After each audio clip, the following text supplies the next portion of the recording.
Merhaba arkadaşlar, kanalımıza hoş geldiniz. Bugün sizler için güzel çiftimiz Neslihan Atagül ve Burak Özçivit'ten birbirinden güzel fotolar hazırladık. Neslihan Atagül Karasev'de, Yaprak Dökümü ve Fatih Harbi dizilerinde meşhur olmuşlar. Biz de sizler için onların romantik karelerini hazırladık.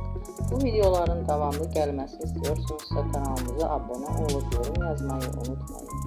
Herkese teşekkürler. Bizden